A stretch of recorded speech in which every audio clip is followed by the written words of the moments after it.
if you ever change your mind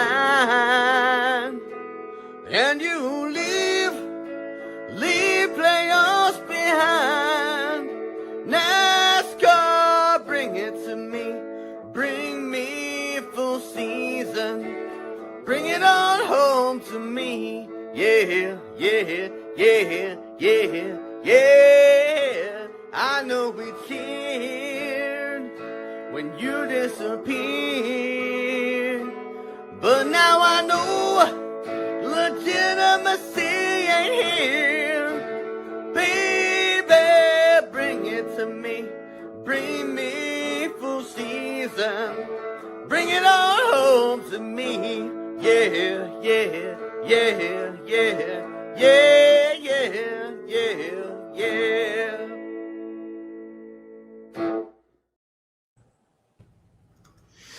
Welcome on in, ladies and gentlemen, to the final regular season edition of Happy Hour. We will have 2 more episodes after this, but our regular normal edition of Happy Hour. I'm your host, Mr. Bryan Nolen.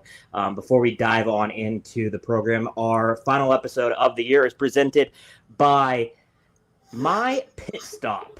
The Pit Stop Diecast is proud to sponsor today's edition of Happy Hour. The Pit Stop has proudly shipped cars to 48 states and achieved the impressive milestone of selling 20,000 items within just 6 months. Their goal is simple: keep the shelf stock of the diecast you actually want. They ship them out fast and treat every customer like they are part of the racing family. Make the Pit Stop Diecast your go-to spot for every single car in your collection. They got live shows on Whatnot Mondays, Wednesdays, and Fridays, once again, at 6 p.m. Eastern. So big thanks to the Pit Stop Diecast for being the proud partner for one final time in 2025, regular season style. Going to bring in my 2 compadres. We'll start with Mr. Dalton Hopkins, Pit Lane CPT. Dalton, how are you, pal? I'm excited now. First off, I will say I'm excited that we have a diecast sponsor. Yeah. As a collector of diecast, that's very exciting. Oh, really? I didn't know that you collect diecast. Seeing there's I may have been 60 of hinting them. at it a little bit while you were There's doing like that ad read. 60 of them behind you. Oh, There's at least 5. It's about a few. It's about tree fitty. Tomato. Tomato, yeah. But it's about tree fitty. Oh. Is that Loch Ness monster? That's where we are. That's where we are, folks. That's where we are in the season. I'm excited because we got John on, and it's gonna be a relaxing episode, and we have so much to talk about because, oh God, this past weekend was something. It was the weekend of NASCAR history. Before we dive into John, I'll bring in my other compadre, Mr. Michael Massie. Massie, how are you? Phrasing? Yeah.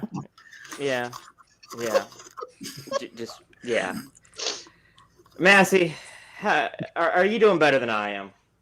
I'm always doing better than you are, but that doesn't stop. Yeah. Debatable. I will say, at first I thought that Dalton was doing the show from the pit stop headquarters there with all the diecast there, but I'm sure they have even more. I'm sure it's just wall to wall to get your diecast from there. And their show kind of reminds me of the old QVC NASCAR. Oh show. yeah. So it gives me good vibes there. But no, I'm doing good. It's over. We're free. We're finally get 3 months off. So there you go. I'm happy as can be. I'm gonna bring in our guest. This guest had a much better non-NASCAR sports weekend than I did. His Oregon State Beavers won. His Minnesota Vikings won, and I don't think they traded anybody good during the deadline. Meanwhile, Boise State football had their worst home loss in franchise history. My Jets traded away 2 of their best players, and I'm just numb. I'm just numb. So, John Newby, you're probably in a lot better headspace than I am right now, so I appreciate you coming on the program. Of course. I mean, and especially once people start dropping references to like the first and second season of South Park, I'm tuned in for that part. when Masty and I are around, you're gonna get those probably about like every 30 minutes or so. If there was a fantasy football league my wife and I joined probably a decade ago, where every team was required to have a South Park reference in their team name. That's awesome. And so mine was That's called awesome. Hello Kitty Island Adventure. Hello Kitty Island Adventure. Butters, go download the World of Warcraft and join the online sensation before we all murder you. And I'm sorry I sent us off the rails already. It's okay.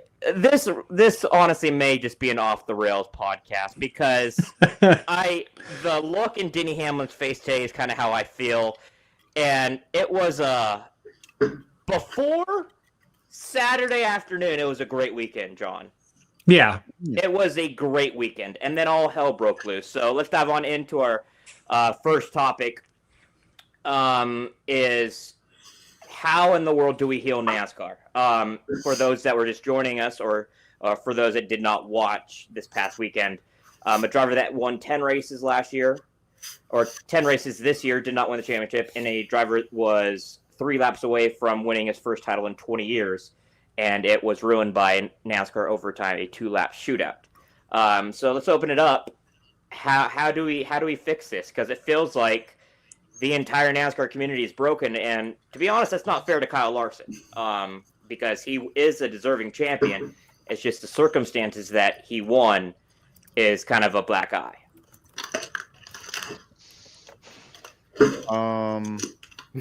Dalton, do you want to go first, pal? I guess. I Okay, mean, thank you. I feel like God, I'm tired. I'm tired, man. It's been a long year, and it culminated up to that, whatever that was on Sunday. I think everyone's just kind of hurting right now, just because look, like everyone was. If Denny Hamlin had blown a tire on like lap 30 and hit the wall and took him out of the race, like it wouldn't even really be a conversation, honestly. I don't even think Denny would feel all that bad. I feel like the whole ordeal, if he's coming next year or not, wouldn't even be talked about, and we'll get to that later. We will talk about that later, but it's just a bad time. It's just a bad time to be a NASCAR fan, and Denny Hamlin saying, I don't even feel like I want to be in a race car. I feel like there's probably a lot of people out there that are saying, I don't even want to watch NASCAR right now, because it's just because of how that unfolded.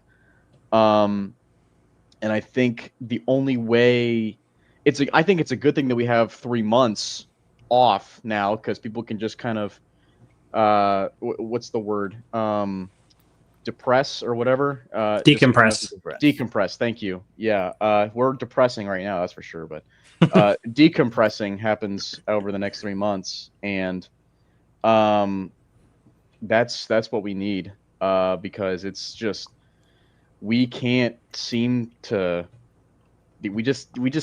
to get like a good finale under the books. So I remember this year Bowman Gray like gave the sport like a really great season open. It felt really good to go to that track and see all the fans and see short track racing. And I feel like once we get back there, things are going to feel good. I hope Denny does decide to return, and maybe we'll see him there as well. And we'll get to that in a minute, but just dark times, man. And I feel like it's not going to get any better with this lawsuit.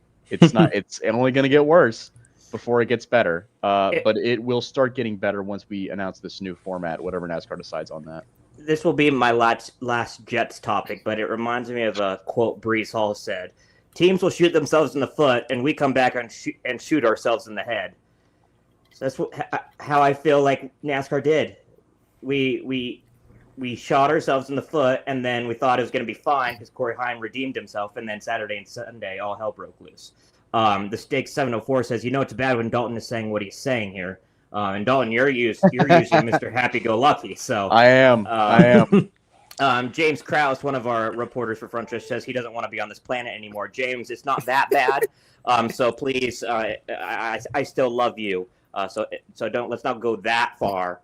But John, we both were there in Phoenix. How do you summarize this weekend that we saw?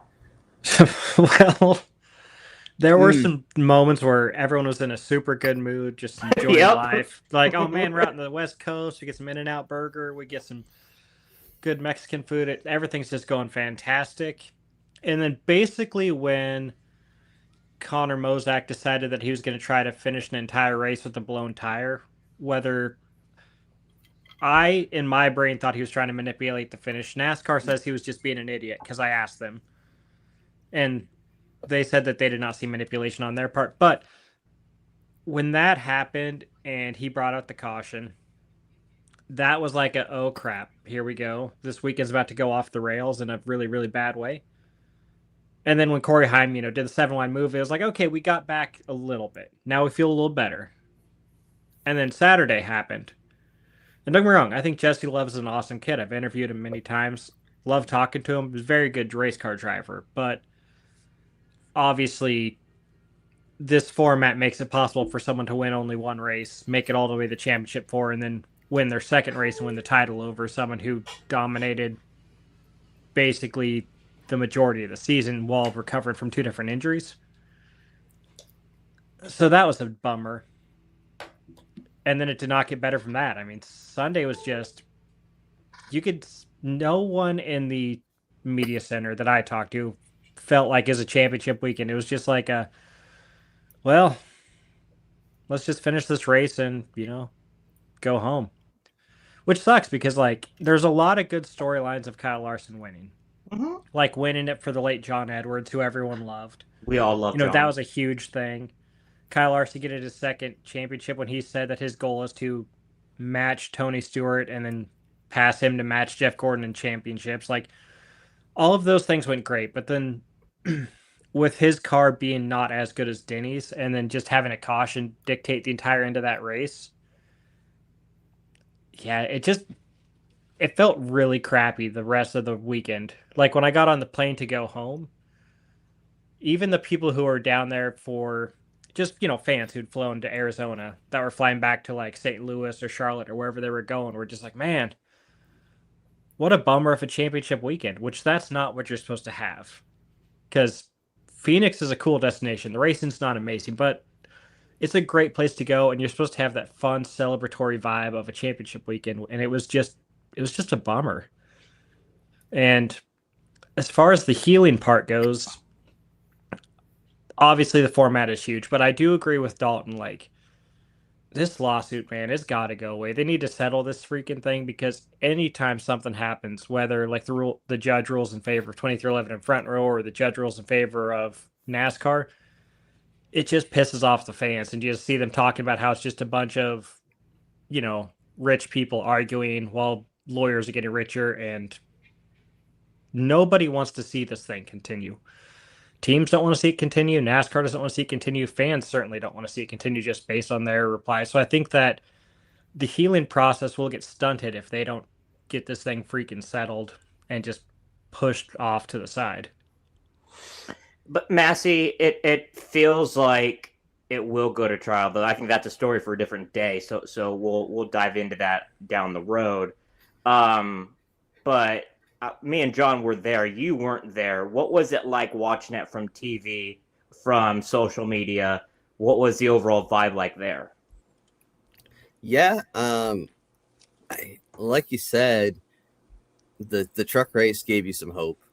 I will say, if I were NASCAR, Connor Mozak would be suspended from Daytona. That is inexcusable. Suspend him right now. Send a message that you just don't be a moron out there or manipulate whatever he was trying to do. He would not be racing Daytona. The Saturday thing, I could live with it. It was tough, but it wasn't the worst offense of this format. It wasn't as bad as Daniel Hemrick winning it a couple years ago, despite the dominant seasons from Austin Cindric and Chase Briscoe. I think that was Briscoe's year. Briscoe was 2020. Year before. Okay. Yeah, so Cindric was Cindric. Yeah. But yeah, so that was the worst offense. But still, and Stig brought up it cost Zillage a chance to drive a WEC car to do a rookie test, and that's That's a direct correlation of killing star power right there. Is he can't go show off in another part of the world. No names were made there. No names were made. Oh, Dalton, look at you with a funny pun. But yeah, so but I could live with, because it's just Xfinity or O'Reilly. What is, I need to get used I to think it's calling it. officially time we start saying O'Reilly. Yeah, Riley. I thought that was January 1st. Well, January so 1st. we were talking to Amanda Ellis, me and Steven Stump of FrontStretch.com, and she's like, "Yeah, I'm going to put a jar in the media center, and every time we say Xfinity next year, you got to put something in the jar, and then we're gonna take it from track to track, and I'm gonna be like," and I told her, I'm like, "Oh, that's gonna fill up very, very quickly in the first couple of weeks." But yeah, so then we hit Sunday, and like you said, if Kyle Larson just went out there and stomped the field, we'd be like, all right, yeah, he would have won in any metric, right? Even though people would have raced differently in full season points or the chase format. If you just look at it, he would have won by those ways. He had a good kind of a Matt Kenseth season where he won early and then just had consistency the rest of the way. So, like, by that means, he was a deserving champion. The problem was they got us to buy into the system. I equate it to bring up another football reference, Virginia Tech football, how they don't just lose. Like, Saturday, they got up on Louisville at halftime to give you hope again. And then they disappoint you. So, with this, they get you to buy into the system for this race, and so you're actually invested in it rather than just watching saying this doesn't matter. So then when it gets just ripped apart by an overtime finish, by coming down to pit strategy and just a total fluke deal, your investment is wasted pretty much.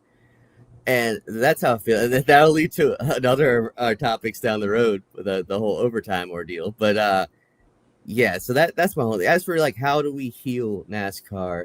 I mean, it is more than just the format that's got to be done. Like, nothing. I sang it in the song. You could say I Sam cooked that song, I guess. I'm so glad to be done with those puns. But You're not done yet. Bring me the full season points. That'll help the legitimacy. That'll help heal somewhat. I mean, if you really want to heal it, just go get a Toyota, a Ford, and a Chevy off a car dealership. Make safety improvements and go race them somewhere. That's how you really get back to the basics. That'll never happen. Even though I think the manufacturers would like that a lot, but that will never happen. I just think we got to kiss. We got to keep it simple, stupid. Take all this complication and just strip it down to the bare bones and just go race. And that, get rid of all these playoff points and all these math equations you got to do. Get rid of all these overcomplicated rules and just strip everything bare and reset. I think that's how you heal. I mean, it's not going to happen, like I said, but so I think something drastic, like there needs to be some big changes to really kind of reset this offseason. Sorry, Brian, do you want to say something? Oh, no, I was just going to say in a couple of comments, Noah Coleman says it feels like we wasted our time.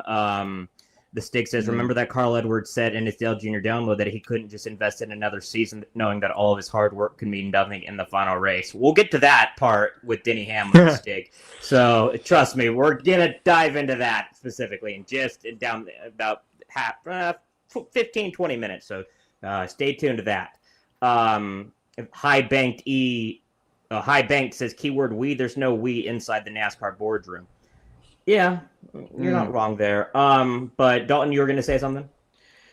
Look, you say that stuff will never happen, Massie, but this, at least it's almost assured that there is going to be another format next year. There's going to be a new format, and whatever it is, it's going to be simpler than what we've got now.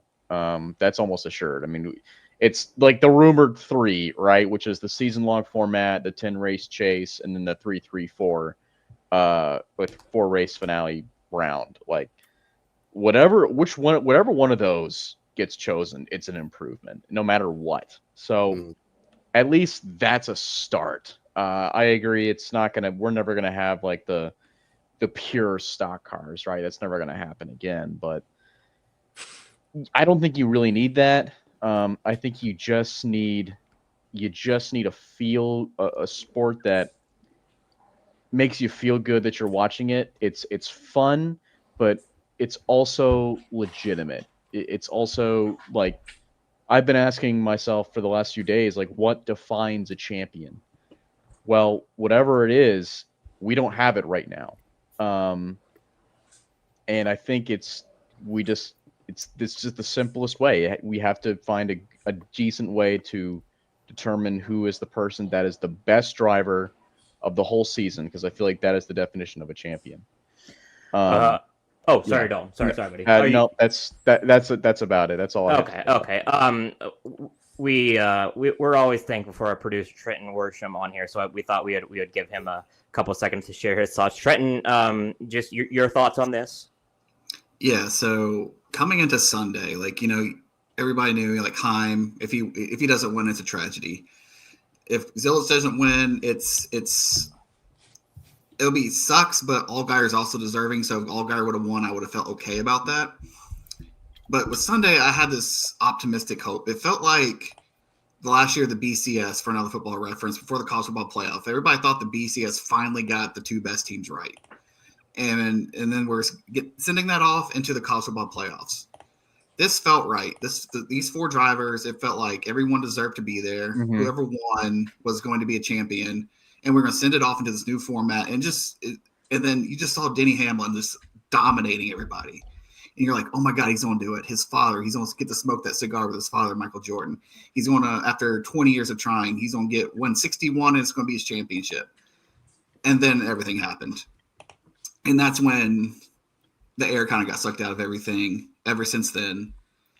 And it doesn't feel like there's a healing. It feels like the sport kind of died. It feels like we lost somebody, in my opinion, with the emotion over the media, over the fans, over other drivers, even over Kyle Larson and William Byron feeling responsible for it. Like, it feels like somebody has died. It feels like we lost somebody because of the weight of it. And so I think I think the healing might have started with the format change, but it should have happened a long time ago. But, also, I know we're going to talk about Denny coming back, and all that, but I think that's part of it. But it just feels like we lost something. Like, we had something so special right there and we lost it. Like 40 seconds to go and we lost it. I wrote a tweet. Format. Go ahead. Sorry, I wrote a tweet that says on Sunday, I wrote a tweet that said, today feels like if the 1998 Daytona 500 had gone into overtime instead of ending under caution and Dale Earnhardt had lost.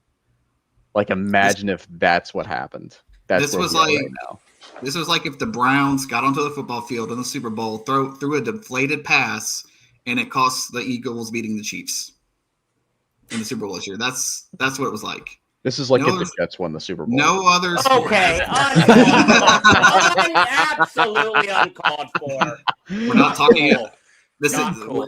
Cody. You're right, Trenton. We're not talking about impossible scenarios. You're right. I'm sorry. Yeah. Cody Ware's not winning a championship. The Jets aren't winning the Super Bowl. I mean, okay, Trenton, you've talked enough. Knock it off. I was gonna say this format should have been gone after 2016 because that year was a worse offense in every way than this year. But nobody really complained about it that much. Not because Carl Edwards should have won, and there was a phantom caution that caused the wreck at the end, and it was the worst. It wasn't the worst feeling because Edwards hadn't failed as many times as Denny, but like people should. And then the day before was awful because you had Cole Witt stay out on old tires and cost Eric Jones and Elliott Sadler a shot at the title, where it just fell in Suarez's lap. So, like, between those two things that weekend, why did we not change the format then and there? Like, that's the crazy part to me. But But yeah, and now here we are 9 years later. And that's why I quote tweeted that Ryan McGee tweet. How married are you to the format? I said, I'm so married to it. We're celebrating our 10th anniversary next year. Noah Coleman says it should have been gone the year before when a driver who missed 11 races won the title. Yes, but also Denny Hamlin missed a race this year too. So I mean, a little different apples to oranges there, but I do see where you're coming from. I do have a question for you guys. We may need to move on after this. I don't know, but so Wyatt, our good coworker Wyatt, was in here getting this beautiful overlay for the pit stop worked out earlier, and we were talking, and he brought up into something interesting. What was worse, 2016 Carl Edwards or what we saw on Sunday? Sunday. I think 2016 was worse. Oh man, Yeah. No, I think see. Sunday was It was clear race manipulation, whereas well, Sunday was a natural caution. I think Sunday was worse just because of like the storyline was so much better up to that point. Like Carl didn't have to wait 20 years for that moment. That's the difference, Dalton. It's like if we're talking about the storyline, then Sunday was worse. If we're talking about the overall aspect of it, then it was 2016 because it was manipulation. They manipulated that so they could have their moment, the restart moment, and all hell broke loose.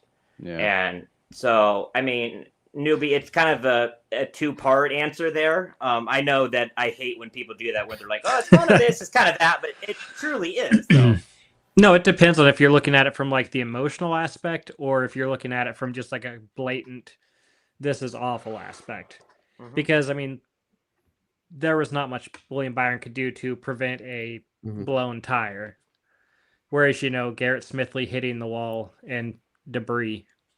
Was it? No, it wasn't. It was Dylan Lupton, wasn't it? I don't even remember. Yeah. God, where's Steven Stump when you need him? Yeah, I mean, that kid, he could name off every single race win Kyle Busch has ever had at which track. So, dude, ask him about that with Denny Hamlin. He literally could do it. Did that to with our friend Danny Peters, and he named off every single one, every single track, and every single year. It was the most wildest thing I've ever seen. We had him do that for Kyle Busch during dinner after Coda as well. It was incredible. It was legitimately incredible. I've never seen anything like that.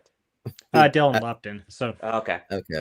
Sorry, Garrett. My bad. Danny didn't try to wreck someone on a green white check. Very surprising that he didn't either. Good for him. He should have wrecked Logano. I would have wrecked Logano. And of course, of all the people, Joey Logano, we talked with Logano, and Newby and I did after the race, and Logano's like, "How could you not love this format? That was awesome." I'm like, because if it stays the same, he's next year's champion. Yep.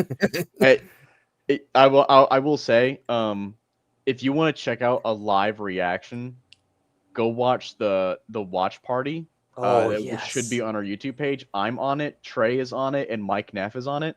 And you guys should have seen it with like 10 laps to go. We were like, oh yeah, man, like everything's great. Like, oh look, there's Joey Logano, he's fourth. Oh my god, wow. Oh, William Byron, he's not catching Denny Hamlin. Oh, this is, I don't know. I don't think you can catch him. And then when that caution came out, it's like all the oxygen just got sucked out of the room, and it was like, oh brother, you should have seen it on pit road. Newby, were you at the 11 camp with me? Yep, sure was. Yeah.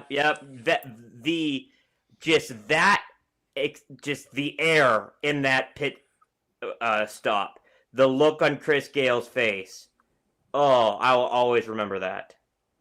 The sad part is if you strip away all the championship stuff, it would have been maybe the best race at Phoenix we ever saw. Mm-hmm. Yes, and a good fight for the win. Yeah. I didn't even realize Keselowski lost the race on the final corner. I know. That's true. Once we turned around and saw Ryan Blaney like celebrating, it was like, oh, that's how this race ended. Okay. Yeah. I'll be honest, I didn't even know who won until like 2 or 3 minutes after the race. Yeah. I went up to Brad. I'm like, and then I looked at the pylon. I was like, holy crap, Brad, you finished second.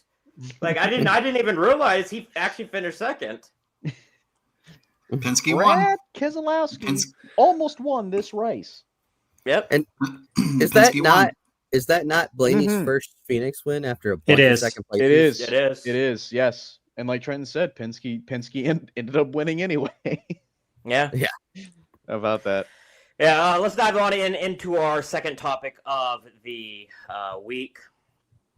Obviously, this all started was because of the caution going out with 3 laps to go. So, Michael, you wanted to talk about just overtime and just overtime in general. Yeah, let's get rid of it. I'm done with overtime. All right. Because look, you advertise a race distance. Everyone has a chance. Say it's 400 laps. Everyone has a chance to get to the front in those 400 laps. A caution comes out with 3 to go. What difference does it make? You had 397 laps to get there. Why should NASCAR give you more laps to go get it done? And it's not like other sports where, okay. If the top 2 cars came across, it was 2 to go, a caution comes out and they are tied, closer than a thousandth of a second. I'll say, okay, we can have overtime because there's not a clear winner. In football, baseball, like the World Series the other night, they had 2 games that went to extra innings because they were tied. And it authentically. In football, if they do it, they're tied. NBA, they do it if they're tied. It's not like you have one team. Freddie Kraft made a great point on DBC. You don't have a team up 30 points in the Super Bowl, and then they say, we're going to overtime anyways. Just because a hot dog wrapper flew on the field or something like that. So why do we do this for NASCAR? It's the stupidest thing, and it leads to more chaos than greatness. And anytime there has been a great finish from overtime, I feel like it's cheapened because it's manufactured. Like, I believe the Larson-Buescher finish last year was overtime. I know the Atlanta one was. And those fields were the 3-wide finish last year. And it felt cheaper because, of course, it's a close finish when there's only 2 laps to duke it out, especially at a drafting track. And think about, like, the great moments in this sport. Dale Earnhardt winning the Daytona 500 ended under caution. It gave the broadcast time to build up the special moment. Helped make Dale Earnhardt a bigger star than he already was. He already was a big star, but Richard Petty winning his 200th race with Ronald Reagan there at Daytona ended under caution at Kansas West overtime. And so Richard Petty wins that race. It's under caution. You build it up. He hits 200th win. The biggest star in the sport at the time has this milestone achievement. You can build it up. I don't have a problem. The Indy 500 ends under caution sometimes. Ended this year. Yeah, that's the biggest race in this country, maybe the world. I don't know.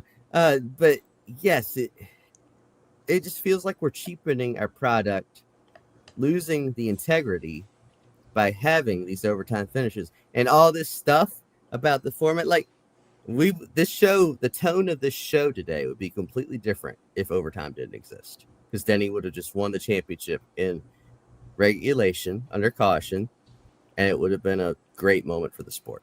So what do you guys think? Feel free to fight me to tooth and nail on this, but I am team anti-overtime.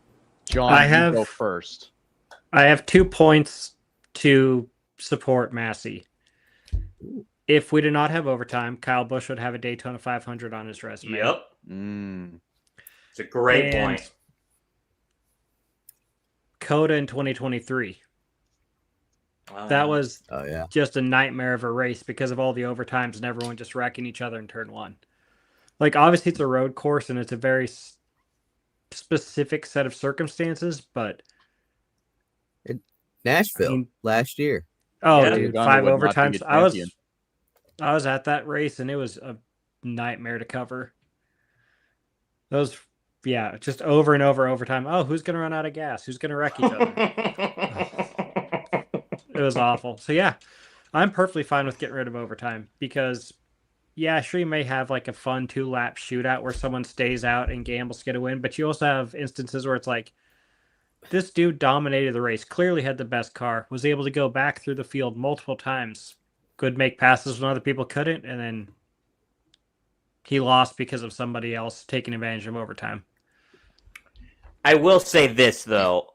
If it's like a super speedway and there's like a massive wreck with like 5 laps to go, immediate red flag it. Don't just like do 4 caution laps. Like you got to implement the red like immediately. And then you could have like a 2-lap dash or something. Like I would be okay with that. But like I want to see them try as much as they can to end it under green. I don't know. Like I like it. I like the overtime just because I like watching races end under green. But I do see where you're coming from. Now, will it happen? No, I don't think the television networks will agree to that at all because they want that restart moment. They want the commercials and everything. They want the that photo finish. So Dalton, I don't think it will happen, but if it does, I won't be disappointed. I don't think it'll happen either. I will like I'm right in the middle between you guys. I do think the overtime was a good idea. Because I remember when it wasn't a thing and that sucked. I remember watching multiple Indy 500s that ended under caution and that sucks each and every time. Because I don't want. There's also been really good moments that have come out of the overtime restart. I mean, there have been bad moments. You're not wrong. I think the bad moments have outweighed the good moments. That's for sure. But there have been good moments. I like to think. I think Kentucky 2020 is that Cole Custer. No. Yeah. Cole Custer. Yeah. Okay. Yeah. There you go. That is one of them. I was gonna say Kyle Busch and Kurt Busch. I think it might have been 21. 19, I think. Because that was the only Kentucky race I attended. Okay. Yeah. Then that one, I mean, that was a really, really fun finish. That was a banger. That was an awesome finish. I don't think they're all, and of course, Kansas, we already mentioned earlier, Kansas last year, we never would have had the shortest margin of victory in history.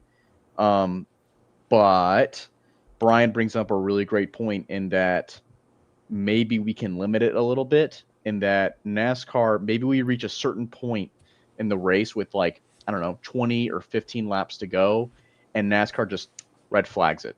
Like the moment a caution comes out, we red flag it just so we're not wasting laps. And if there's like a big crash or or maybe we could just go back to limiting overtime restarts again. Maybe we can go back to just saying, okay, you're only going to get 1 overtime restart or you're only going to get 3. We can't do Nashville last year again. We can't do that again. Thankfully we didn't get anything near as bad that bad this year, but I digress. Like I think there is a way that NASCAR can limit themselves, and I feel like maybe putting a limit on using the red flag a little bit more. Like that is a tool in their toolbox they can use a little bit more, and I don't think people would be upset by that. Not every caution, but just maybe ones within the last 15 or 20 laps or so, just to tell people, hey, like we want this to end under a green flag. We're doing the best we can, but we also don't want it to have this overtime madness, like we've had these last few years. And I think Steven Stump was the one that actually asked the question during the post-race press conference to Denny. He did. Correct. And he was the one, that was actually the question that quoted, they got Denny Hamlin to say, I don't know. I don't even know if I'll be back in the car. I don't even know if I want to be back in a race car, but Steven was basically just asking, like, is there an argument to maybe limiting an overtime restart in the finale race?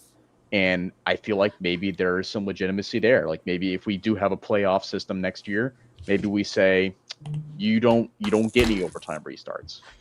That's just it. Dalton, I have some breaking news. We have breaking news. You'll be shocked. The most popular driver. I see award. it. Daniel Dye won the Comcast Community Champion of the Year award. There you go. Wow. There it is. For the 8th straight time, the NASCAR Most Popular Driver Award has gone to Mr. Shane Van Gisbergen. Let's give it up for my boy from New Zealand. Once again, Chase Elliott does it. Once again, Chase Elliott is your most popular driver. I disagree, but it is what it is. I'm leaving it at that. The majority of the fans disagree with you. All you gotta do is drop an EMP on Dawsonville, Georgia, and he won't win it. What, I don't even know if that will work. What's the population of Dawsonville? Like 20? I mean, they must just have nothing better to do than sit there on their computer all day voting. You know they're ringing that siren right now. You know what? They probably are, buddy. But back to overtime. I just want to chime in and say, the definition of overtime is when something is tied, that you go until you get a winner. Like if someone's leading by 20 seconds and then someone wrecks, like that's not a tie. That's like saying, okay, you got a 25-point lead in the Super Bowl and it's 40 seconds left in the game. Screw it. We're just going to make it 0. We're going to go to overtime and whoever scores next wins. Like that's what NASCAR does with this stuff. And so I kind of like what where's that? Who said it? Mike said about counting laps. Maybe you have after a certain period, you have like a timed session where whenever this timer ticks with inside 5 laps to go, that's when the race is over. You know, some things are tied. Like if someone's leading a race, that's not a tie. That's someone leading the race to the scheduled distance, and that's a winner. So, my only argument against that is that if you stop counting laps, people are still burning fuel.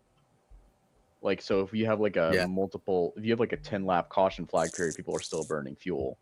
But I'm not disagreeing with that. I think I saw an idea in one of our columns on Monday night. It might have been 5 points, which was maybe if the leader is ahead by like 3 or 4 seconds, like maybe you just don't even bother because clearly like the leader has earned it at that point. You know, like there's just no reason to. What if guys? It's not. What's that? What if second place has fresher tires? Well, if there's 2 laps to go and they're behind by 5 seconds, like, come on, just don't. Like, why bother? I don't know. You're right. You got a point though. Like, how do you measure that? Because each track is different. The other thing, the limited attempts. I'll say Kevin Harvick ruined that for everyone back in 2015 at Talladega. Yeah, when he wrecked. Yeah. Which he should have been suspended for, but. If I was in charge of NASCAR, drivers would be getting suspended left and right. There would be a lot of suspended drivers. Dale Jr. should be the 2015 Cup Series champion. For the love of God. Okay, moving on now. Sorry, I'm just reading Stig's comment. My bad. Oh no, you're good. Stig puts out some great stuff. We are a fan of Stig. Mike Joy also won the prestigious Myers Brother Award. Now that breaking news, Brian, breaking news. Justin Allgaier has won the O'Reilly the Xfinity Series Most Popular Driver Award, and Raja Karuth, the great Raja Karuth. He's won the Craftsman Truck Series Most Popular Driver. We all love him. I love him. We all love him. The people love him. People love me. But we all. So he went back to back. I thought it'd be Frankie. Yeah, Frankie. Ooh, yeah, I would have thought Frankie too, but nope. It's Raja Karuth. Good Raja. Great Raja. You broke Brian with that. My funny bone. God damn it. Don, you picked a great episode to join. Thanks. Oh, you guys are a mess. I love it. We're so bad. I'm so ready for this season to just. I need a break. Burnt out. I'm so burnt out. I need a break. This has been a long. Last year. I thought, like the 10 weeks I was back from deployment, I was like, man, this is kind of tiring. But no, dude, I'm burnt. I'm burnt out. I also probably need to spend some money, and you know where you can spend some money, Dalton? That's at my pit stop, the Pit Stop Diecast. Do we get discounts? Do we get discounts? How about we ask our sales guy, Derek Yoder? Yeah, I need to check with Derek because I will be visiting. I'll probably visit them regardless. You will visit them regardless. I will. I mean, now I have an easy one-stop shop for diecast.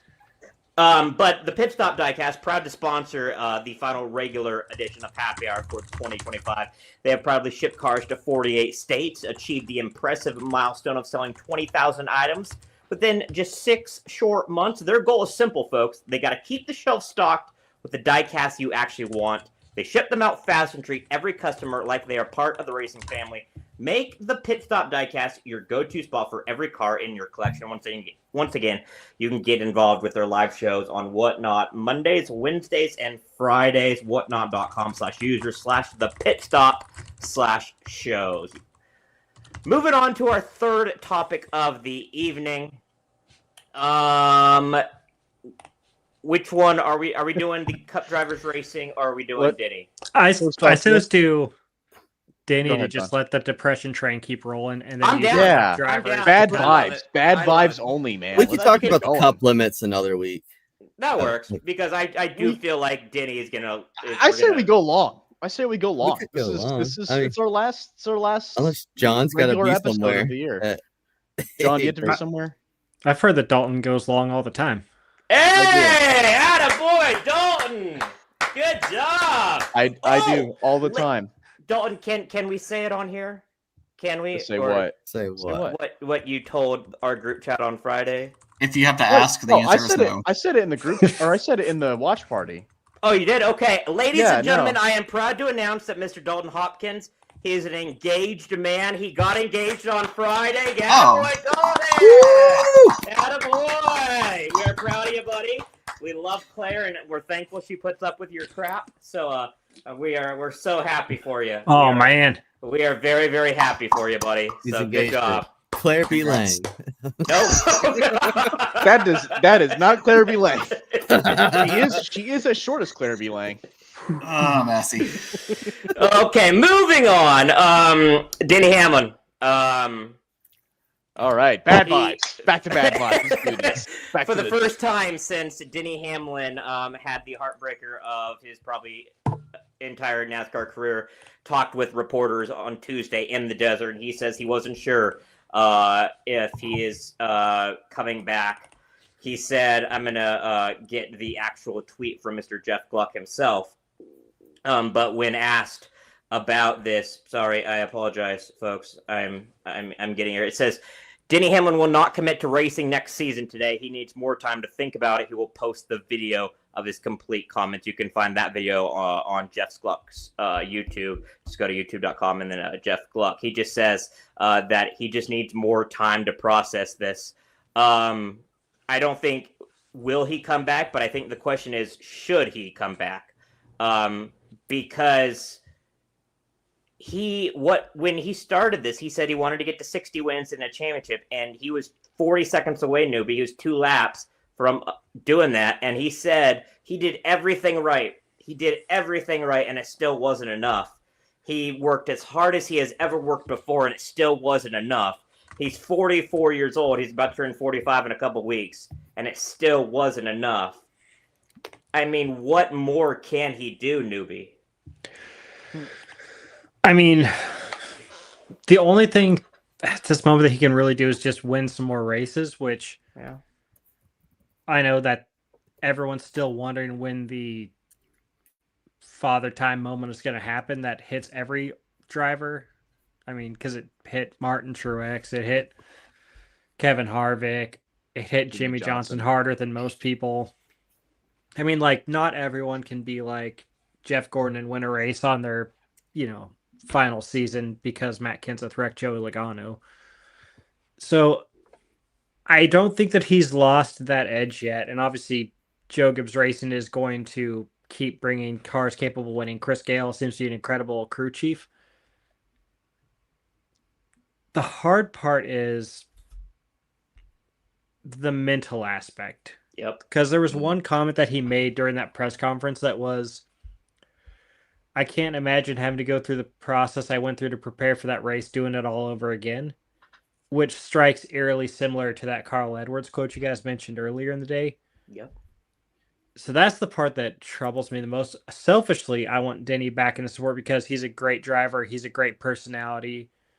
Like, he always treats us in the media with respect and gives us lots of time with interviews and things like that.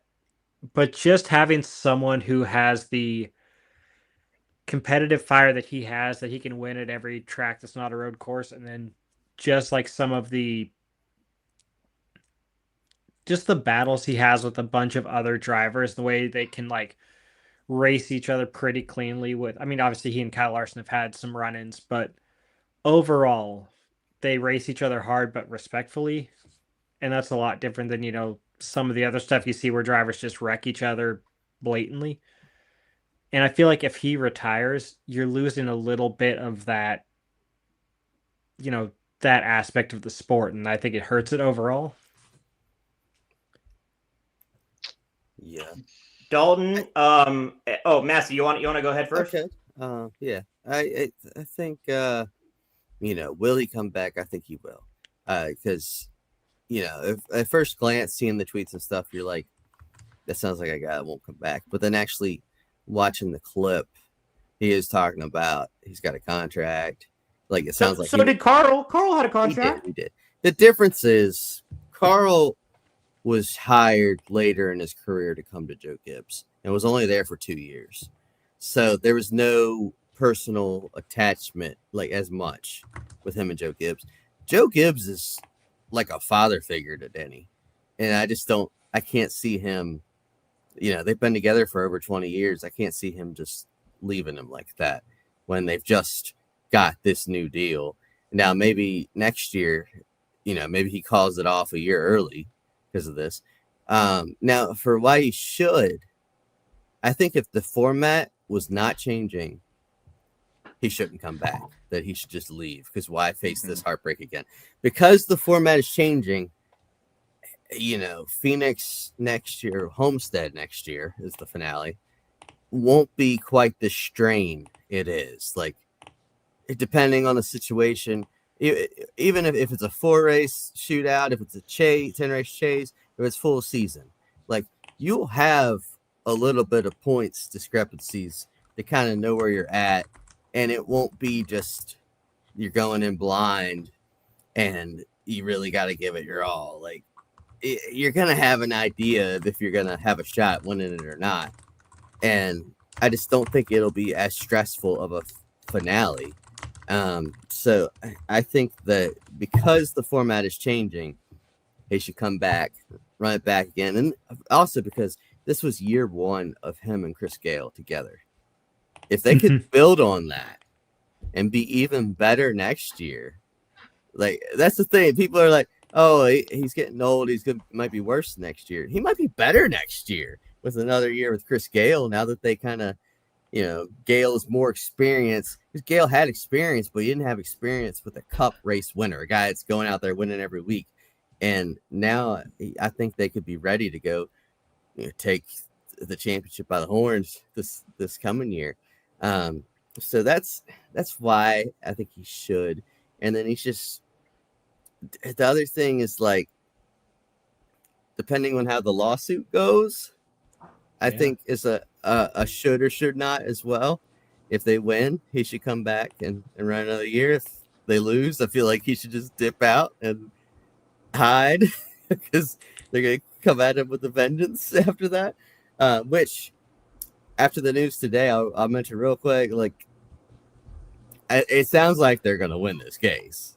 It really sounds like they're going to, because NASCAR got ruled as a monopoly today, pretty much, and they're going to be judged on whether they were, abused their power, basically, in this hearing. So, yeah, I think things are looking up for him on his lawsuit side. But, yeah, so I hope he stays around, like you said, John. He's just a great personality, and he's part of the old guard. Him and Kyle Busch are the last of that era. So you just want to see that keep going on. So selfishly, I want him to continue, but I think he should, because I think he could get that championship next year. 2311 loses this lawsuit because NASCAR will use overtime. Well, they already said they're going to appeal whatever decision happens in the trial if they overtime. Lose, so. That's overtime. It is. We're going to go all the way to Supreme Court. Oh Always God! Supreme Please Court. no, I can't handle that. Here we go. Oh no! And then we gotta go to Washington D.C. Oh God! I love D.C., so I'm excited. You I could love room. Washington You D.C. can room with our friend Alex Gintz. Him, Well, you and Gincy, Sharon. I love Sharon. Alex. We all Davey love Segala Alex. lives in D.C. too. I like Davey. Yeah. Dude, my Facebook memories were reminding me. They're like, "Hey, 1 year ago, you were in a court hearing for NASCAR in 2311." It's like fun. Fun. Woohoo. Thanks for the memories. I mean, there would be another F word that is not the word fun to describe that, but to each their own. Dalton. Accurate. Yeah, Dalton. The thing is, I have with Denny is I don't want him to. We see so many times that drivers stay past how long that they race. We saw it with Kevin Harvick. Harvick won 9 races and then won 2 in the last 3 years. I think he was a little bit. He was. What are you giggling about? I'm sorry. I just saw. Oh God! I was laughing No. because you said DC and a wild I was thing looking at some appeared. of the comments. Oh God! Why? Just why? God! Why this season needs to end? I actually was gonna say something to Finley directly when I was gonna talk. So whatever. But I digress. Jimmy Johnson. He won 3 races, and then the final 3 seasons of his full-time career, he won 0 races. We saw Denny have 6 wins. I just don't want to see Denny run 10 to 15th. And he has said repeatedly, that he wants to end his career on a good note. He wants to end his career on a note that he can be proud of, not running 10th and 15th. He wants to be contending for wins. If he still thinks he can contend for a win, then he continues on. If he doesn't, or if he does not truly think he can win a championship, I think he calls it a career. I also agree with Dalton, though. It depends, or Mass, one of the two. It depends on the lawsuit. Whoever loses this lawsuit, if Denny Hamlin loses, I don't think we see Denny Hamlin inside of a race car ever again. Why would he not assume that? Why would he not think? Why would he think that he can't win more races? He almost won on Sunday. Mm-hmm. Why do you think? I mean, did Jimmy Johnson think he could win in 2018? I mean, we all. I don't look. I don't Jimmy like that Johnson. narrative. What's that? I don't like that narrative that Jimmy Johnson and Kevin Harvick all of a sudden just started sucking after a certain point. 20. If you frame the context, 2018 Chevrolet was terrible as a whole. Terrible. Like, Chase. That's pretty good. Man, Thank you. I appreciate that. Terrible. And then, so that's why he quit winning. And then I think maybe 2019, I think his interest started to go elsewhere as well. Harvick, what happened to Harvick? Stewart-Haas Racing started dying. He could have won several times that last year. And he, by his own ability, was the only thing getting that car to the front. And so I don't know. To me, those guys were still good at the end. What about your driver, Rusty? And Rusty was older. Rusty was almost 50 when he hung it up. He was 48, but yeah, he was. Or Denny's only like 44, isn't he? Yeah. Denny. Yeah. So Rusty won 4 races when he was 43, and then won 2 races the final 5 years of his career. Yeah. So Jimmy in 2017, I actually pulled it up. Let me look. Jimmy in 2017 was 41 years old. It's 41. Denny is 44. And I remember when he won a Gateway, I myself asked him, why are you still winning? Like, why are you still able to perform at the level that you can perform at this age when nobody else, even the great Jimmy Johnson, couldn't? And he said, actually verbatim, I think he said, I'm just built different. Yeah. And I know that's like, oh yeah, whatever. He's just, he's just touting his own horn or playing his own horn or whatever. But look at Denny. Look at who he is. Look at who has befriended. He's befriended guys like Michael Jordan. Like, Michael Jordan is probably the most competitive person on the planet. And Denny Hamlin is his friend because Denny Hamlin is so damn competitive. This is his life. Like, He doesn't have 7 champions like Jimmy Johnson had in 2017. Like, Jimmy Johnson had done it all. Like, he didn't. There was no pressure there. Yeah. Not to mention, like, I remember seeing somebody that I've seen so many things that, like, he hit that wall, he hit that crash in Pocono, and he was never the same since. I kind of believe that a little bit in 2017, like, because then he never won after that. That really hard crash, but I digress. Like, Denny is he that fire is still there because he hasn't won a championship, and he's so competitive. He consistently proves that, consistently is at the top of his game, and he showed that this year. He was the winningest driver this year, right? Am I wrong? Yep. He was the winningest driver in this year. Like, and he's the oldest one, right? Oldest driver in the field. Mm-hmm. Yeah, he's older than Kyle Busch. Like,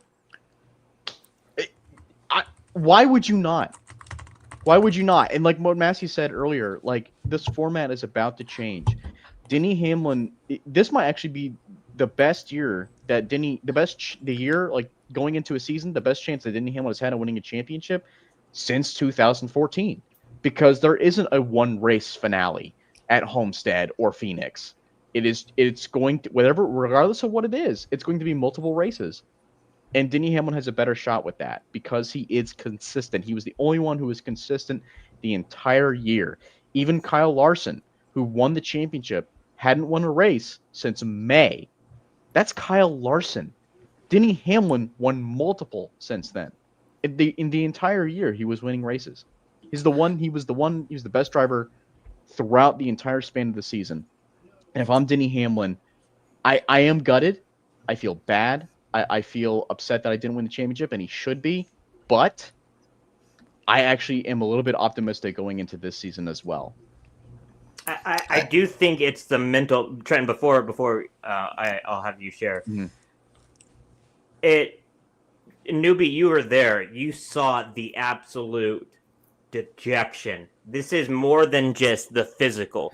This is, where is his head at? I know he gets 3 months and everything, but I'm looking at him right now getting interviewed by Adam Alexander on the wow, he's getting a standing ovation. Good for that. Good for him. I'm looking at just Denny Hamlin, and he is still just broken up. You can just see it still. He usually does his Actions Detrimental podcast. That is a to be determined podcast. He still has not announced when he's going to post that. I mean, this is going to hurt for more time than I probably think that we think. And honestly, the mental aspect, Trenton, is definitely going to weigh a lot more than just the actual physical aspect. Mm-hmm. That's kind of what I was going to go with that, because what we're seeing with sports and technology on the personal side with training is insane. Now, you got LeBron playing well into his 40s. We've never seen that before. You had Tom Brady playing into his mid-40s. You never saw that before. Denny Hamlin could be the first driver that we see performing later into it. I know he's only got 2 years left, but realistically, I mean, if he wanted to, maybe he could have gone to 50 with the training that's out there now with the technology and been that guy. He could be the guy that paves the way for NASCAR drivers to prolong their careers, stay competitive, be at the high level that we see with LeBron and Tom Brady, where in positions where people thought was impossible. But I do think he should come back, because he has a contract, he has obligations to his sponsors, to his team, Joe Gibbs, because who are they going to find to get ready in that short of time? I do kind of agree with Dalton that if he does leave, it could be after 1 year. Will he come back?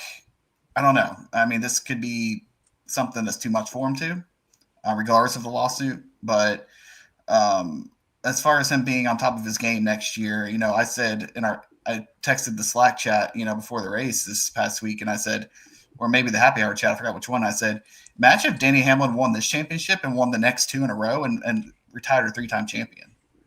I mean, he could retire a 2-time champion, if he wins the next 2 years. Like, it's in the realm of possibility. But will he come back? That's all about how he can process and handle it. He was on the NASCAR award stage, and when asked by Adam Alexander how competitive he remains at age 44, all he could say was, it was a good season. It was a great season. It was almost perfect. And that is all that Denny had to say. You can tell that he's still pretty shaken up about it. James Krause says, Denny was asked about this before the race, basically saying, if I win, it'd be perfect, but JGR doesn't have a plan in place. I think that all changes, though, James, if the lawsuit, let's say they lose, 2311 goes away, Tyler Reddick is an available man, and JGR could just insert him. But then again, that's a whole different can of worms. Michelle says, hey, guys. Michelle, thanks for joining the pod. And then the Steak says, just look at Lewis Hamilton. He hasn't been the fastest car since losing to Max at Abu Dhabi, but he's also been slower than his teammate. Yeah, I mean, that took a lot out of him too. So I don't know where we go from here. I was gonna bring up that the Abu Dhabi race in 2021. Actually, that's why I was. Why don't you? Finley. Why don't you? Well, because we were talking about formats, things like that. And the season-long format. Look, this is kind of like off topic a little bit from Denny Hamlin, but bringing back the season-long format, like comparing Denny Hamlin to Lewis Hamilton, I feel like is very valid. Whereas Denny isn't going for an 8th championship, he's going for a 1st. But regardless, it's still history in the making. It's actually very similar to Abu Dhabi 2021, and I want to say that Formula One has a season-long points format, right? And I like to think, and Formula One fans can disagree with me on this, but Finley, I know you're out there. Oh, God. Oh, wait, did I say that out loud? Whoops, sorry. I'm not. No, I'm saying this in a good way for Formula One. Like, that 2021 may be the best racing season, like the best championship battle I've ever seen. You can disagree with me on this, but maybe it was the best one in Formula One history. I loved every race. Those last 10 races, I loved every race watching it. That proves that a season-long points format can work. It is something that can be done. It is more legitimate, and it's more fun when it comes down to 2 drivers going at it at the end. And that said, I feel like there is some legitimacy in comparing Lewis to Denny, especially with how things have played out in those last 2 laps. The late race caution, just the same in the season finale, and Denny losing it in the end there. It's unfortunate. That's how. Here we go. He's already responded. Oh, Here's the thing, though. That Abu Dhabi race led to a number of serious changes to how the FIA officiates races. Will the same happen with NASCAR? I don't know if it'll change how they officiate races, but I think maybe it changes their overtime, the way they do overtime restarts. I'm not really sure. Either way, there is going to be change next year. It won't stem from this. It won't stem from Sunday, but it'll stem from everything else that's occurred this year. And I think that alone gives some notice to how much this season has affected the future of NASCAR, and how Denny Hamlin and his loss has affected the future of NASCAR. For those in the comments that are saying about the lawsuit today, Judge Bell granted summary judgment on market definition of premier stock car racing and that NASCAR has power in that market. The trial will be focused on whether NASCAR unlawfully exercised its power in that market. What does this mean? According to Bob Pockers, it means that the argument that the teams could go and race in other series or other teams or own teams in other sports is moot, the judge said, because NASCAR's counterclaims identified the market as the market for entry of cars into NASCAR Cup Series races in the United States and in any other location where a Cup Series race is held, that NASCAR couldn't say that not the market for the 2311 FRM allegation. So that was what happened later, or should I say earlier today. Any final thoughts before we wrap up this topic and head to our final topic? I have a question about that. What you just said, Nolan, the owning things in other markets. Does Aspire own other sports teams? Yeah, Well, they're owned by Trackhouse. TWG. Trackhouse does. Trackhouse, yeah, Trackhouse, they have both a GP team, yeah. Rick Ware does. Yeah. I'm curious about that part that you said about not being allowed to own any other Fenway teams has in a baseball team. leagues. So Oh, Massie, go ahead before I just want to say, can we stop talking about 2021 Abu Dhabi? Because as Stig brought it up, it led to me being fired, and now I have to hang out with you guys. Where I was ruling F1 with an iron fist. Oh no, Michael Massie. Oh no. I remember you going into that weekend. You were so excited. You were going to be like, "I'm going to be the best officiator in Formula One history," and you really screwed it up. Like you That was my really, Denny really Hamlin screwed it up. weekend. I Now remember he's you a- saying that I really love Max Verstappen and I hope he wins the championship. That's kind of strange that you told me that before going into that, but I don't know. It's kind of now he's in the woods of Virginia with bad internet. yeah, but he's got a sick backyard though. Oh my. Can Thank you. confirm. I was trying to do a good segue into having a sick Wait, backyard. John, are you good? Can you continue, or do you got to go? Yeah.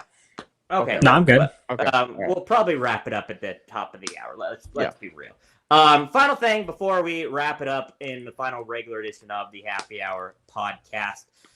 It was announced that in the O'Reilly Auto Parts Series and the NASCAR Truck Series that Cup drivers will be allowed to race in them.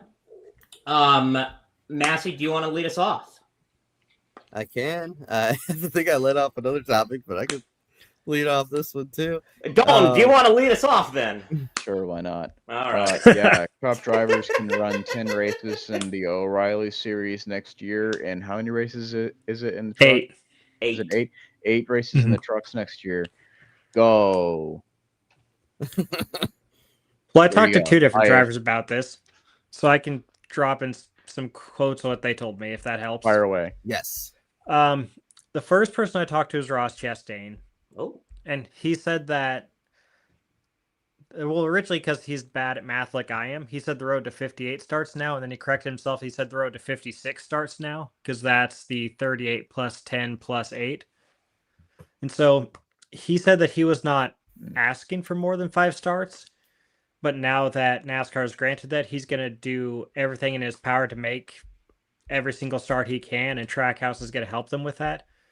So the expectation is that, he's going to do all 10 with Junior Motorsports and the O'Reilly Series. And then when I asked him, he said he's going to do all 8 in the Truck Series with Nice Motorsports. And he said that, obviously he just wants to keep racing as much as possible. He has fun with it. But early in his career, he was making like 77 starts a year with just really, really, really garbage teams. And this year, now he's focused on quality of starts and the opportunity to compete for wins. So his goal is to make 58 or 56 starts next year, obviously win a bunch of them. And he thinks that while he didn't ask for it, it's still a good thing that they can do some of these starts. And then I talked to everybody's favorite driver, Ty Gibbs, about this as well. And he said that there was a couple different reasons why he's glad they made this. He wishes they could have a little bit of loopholes because he wanted to help out JGR and make some starts in place of William Swallow because of him missing races due to concussions. But clearly he can't because of, the can't start races in the playoffs. But I think the most interesting part he said is that Xfinity drivers, especially when he was in Xfinity, they look forward to racing against Cup guys because A, it lets them use them as a benchmark. And then B, it's also just like hey, this is really cool. I'm racing against a Cup Series driver. Like the first time he raced, Kyle Busch was in the Xfinity Series at Road America. And he said that was just a really cool experience for him. But most importantly, he said that, helpful for the kids. They're my age, but let's just say kids. But it's helpful for kids to learn and kind of get a feel for how it is against racing those guys. And he said, from the education side, it's super important to them. Yeah. Massie? Good quotes for sure. As Ross said in that quote, I don't think anyone really asked for it. It just one of those things kind of happened. I'm somewhere in the middle on it because I think about the races like Bristol this year in the O'Reilly Series where Kyle Larson just spanked the field, and like those weren't entertaining races. I think about other ones, Homestead, where you had Corey Heim and Lane Riggs duking it out with Kyle Larson. That's the race where I said, hey, these guys are legit good. Because they're going head to head with Kyle Larson. So I don't know. It's a tough equation. My thing is, I don't like it when it's like Larson showing up in a Hendrick car. I like it when it's like Chastain showing up in a DGM car. Yeah, and he's still running top 5 on a road course because Yeah. he's that good. See, what hurt, the reason it turned ugly in the late 2000s is because you had Kevin Harvick in a Childress car, Kyle Busch in a Gibbs car, and Denny, before that, Carl Edwards in a Roush car. Brad Roush car. Penske, Brad Penske. Before that, Mark Martin in a Roush car. Jeff Burton in a Roush car. Yeah. So these guys with their Cup team running these races was really bad for business. Before that, you had like Dale Earnhardt run his own car, or like Mark Martin ran for Bill Davis, or people would just find random teams to run with. And that was, you never needed limits then because they were kind of even playing field with the rest of the guys there. And now the thing that won't happen is I wish they would just make it so if you're a Cup team, you can't compete in Xfinity or trucks, but that is not happening anytime soon. Yeah, you just have to go find a separate team that has a seat open. Like when Cole Custer, was it Cole Custer and Chase Briscoe shared the SS Greenlight cars? Yeah, and Custer won and Fontana. Yeah. Yeah, like that was fun. Something like that. Yeah, that's where if you want to do something like that, I'd be like, no limits, run as much as you want. But I don't want to see the late 2000s where it's these guys with their Cup teams just winning all these races. So that's my fear in it. I will say someone made a good point. It was Stig, that the Xfinity talent, once they've gotten a Cup, they have not done as well as like back in the day. Joey Logano, or not Joey Logano, that's a bad example.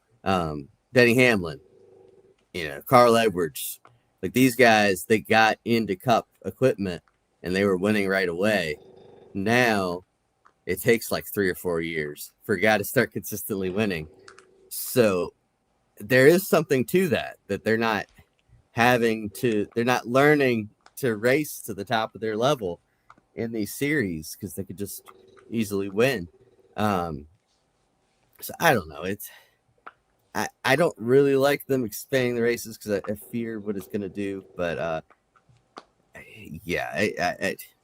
do some kind of limit on their Cup teams. I think the number they have is a decent compromise.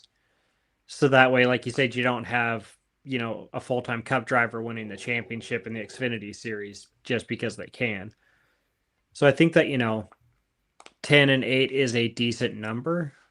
I mean, playing NASCAR 25, Kyle Busch has started all 25 races of the Truck Series that I've gone against. So, maybe that should tell you something. A little mad about that. I've lost some good races on there. But I think that 10 and 8 is a decent number. If it was like, 12 to 16 or something like that, I think that would be too much in Xfinity. And I think 10 or more in the Truck Series would be too much because their season is so short anyway.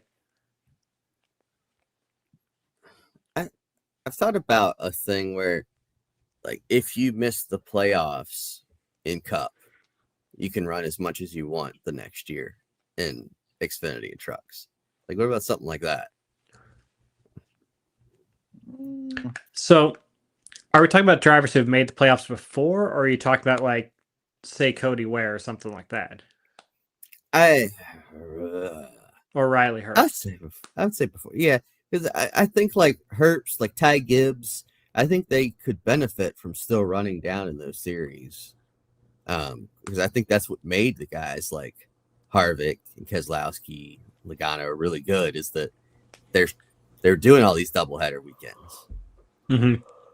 So. Well, Kyle Busch, I mean, he's acknowledged that when he was his most dangerous is when he was racing all 3 series. Yeah. because For he had sure. so many laps at all the different tracks that it was like, oh, now he's just gonna go out and dominate the Cup race. Yeah, I mean, and first off, my dog Genty is snoring, and he snores really, really loud. So if you hear like a growling, that is why. So I apologize. I tried to wake him up, but he is not in the mood. But anyway, there you go. I feel like that we're not going to have a big issue with this because, I mean, there's not really a lot of double duty drivers anymore. I mean, Chastain, SVG, Zillich will be there next year.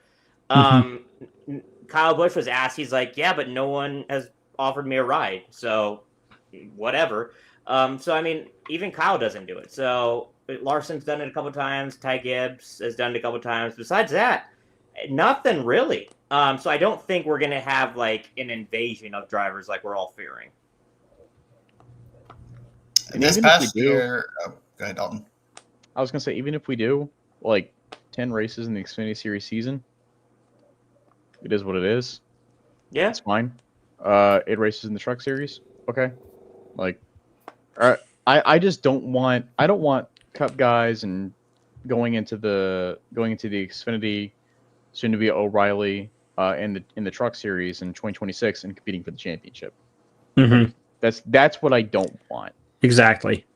So I still want names to be made because I think there is a legitimacy in saying that Corey Heim would not be as well regarded as he is right now if Kyle Busch was full time in that series, or Ross Chastain. Connor Zillich would not be as well regarded if Kyle Busch again, like, was in that series, or Ross Chastain, or Christopher Bell, or Denny Hamlin. Like, any of those guys came down, like he wouldn't have the impressive year that he had for us all to sit there and look at them and say, oh my gosh, like these guys are generational talents. None of us would have said that. So I think there is some legitimacy there in saying, like, okay, like, there is a good thing the Cup guys aren't there because we can let these guys shine. We can let the Xfinity guys shine. We can let the Truck guys shine. But 10 races could, like, I feel like, be enough to let those generational talents that we're talking about race against them, compete against them, and say, okay, like, this is how the Cup guys drive. I'm going to learn from them. And if I beat them in this series, that proves it gives them a chance to prove themselves, right? It gives them a chance to say, I beat Kyle Busch, I beat Ross Chastain in the Truck Series. Like, I can beat a Cup guy. Like, I am good. I have proven myself that I am ready for a potential Cup ride. The other thing that is also worth mentioning about limiting the number of Cup starts is, look at Justin Allgaier's career and the fact that he's one of the greatest drivers in the history of that series. How many races would he have won in that Penske car if he wasn't going up against Kevin Harvick, Kyle Busch, Keselowski, Carl Edwards, Joe, all of these different heavy hitters from the Cup Series? Because he had 20 top 10 finishes in 2010 and a bunch of top 5s, only one win, but he was going against full-time Cup Series drivers. Yeah. So that's another thing. I was going to say, along the lines, too, with you and Dalton, I was going to say something similar is, I know Crafton got a little crap this year because people are like, oh, Corey Heim almost had his amount of career wins in a single season. But Crafton was racing against, like, Kyle Busch when he was taking all those wins away. So the fact he got 15 races and 3 championships when Kyle Busch was down and they're doing that damage is pretty impressive, on Crafton's part. And you hear about this kid Heim, he's like, oh, he's got 11 wins this season. He almost got Crafton's number. Well, he didn't have a prime Kyle Busch taking all his wins either. So, yeah, I'll throw out the thing I hope doesn't happen is that, okay, Hendrick has 4 Cup drivers. They can each run 10 races, so they could run every race until the playoffs. That's what I don't want. Like, I don't know. Maybe that's where you limit it. Like a car can only have a Cup driver run it 10 times. Like, maybe that would be the better rule. I will say this: it's either going to have to be a JRM car or a second Hendrick car because there may be a driver in the number 17 that's going to occupy it for a long period hear of about time. that in a couple days. I think we're going to hear about a driver being named to the 17 on Friday. Friday. It's a Friday. Yes, Alon Day gonna be in the 17 Yeah. car. Wow, how about that? He did it. Yes. Any final thoughts on this topic before we close it out? Nope. All right. More John? sailing races. Oh God, that's a story for a different day. Bring back Portland. I know Newby agrees with me there. Amen we to have that, go, dude. Nolan, we have to go to overtime. Don't forget, we have to do overtime tonight on this podcast. We can't stop. We're already in overtime, buddy. Brother, we have had 25 minutes of overtime. We have done plenty of overtime, my man. Newby, you are one of our favorite, if not our favorite guest that we've had on. Actually, technically, your second favorite. Kenny Wallace is probably the favorite. I get it. I mean, he runs his own media company, so. Apparently, by the way, that guy that was there, Noah Reed, awesome dude. He's a really good dude. Newby, you're the best. What articles are you going to be writing up, and what articles have you written in the past 72 hours? Well, past 72 hours is just all stuff about the championship. Yeah. So that's some heartbreak, some excitement. You know, the big thing I'm working on right now is, you know, the banner ceremonies that Joe Gibbs Racing does after every win where they go up onto the... Yeah. So I wanted to find out why they started doing those, you know, the reasoning behind them and all that stuff. So I interviewed Chris Gabehart, Chris Gale, Adam Stevens, Denny, Chase Briscoe, Jason Ratcliffe, and the president of the team, Dave Alpern, to just get all their different thoughts about that. So I started working on that last week before heading to Phoenix, and then, you know, all hell broke loose with all the different news stories that popped up during that travel week. So I will have that story done most likely tomorrow. So that'll be kind of like the big main things, just super long. You know, super interesting, the comments that they had about why they keep doing it and how it affects each person differently. Some people, it inspires them. Some people, they go, oh man, this particular race really, really sucked. Somehow we won it. And so there's just fun to get a bunch of different input from all the different, you know, drivers, different crew chiefs, everyone involved with that process. So yeah, that'll be kind of the big main thing. And then after that, we'll have a bunch of just random off-season content from articles and quotes that I got this week during championship. You know, just kind of standard stuff. Yeah, I feel you, buddy. I feel you. Michael Massie, any other articles coming up for you? We're ending right as the banquet is ending. I just noticed. Perfect. Absolutely perfect. I don't think I'm gonna have anything. Although we are working on. I sent out an email last night to gather up the data for it. Our staff is ranking some NASCAR video games, and we're gonna give you the true ranking. Thunder 2004, the best NASCAR game. 03 was good. Yes. Wrong. Yes. Wrong. 2004 had more. It had more content. It had more. Whatever. Wait. Whatever. It had a better soundtrack. You're not rooting for NASCAR Rivals on Switch? Actually, so let's be honest. NASCAR kart racing on the Nintendo Wii was actually the best one. 1,000%. 1,000%. By far the best one. It was a fun time. I put 03 as third.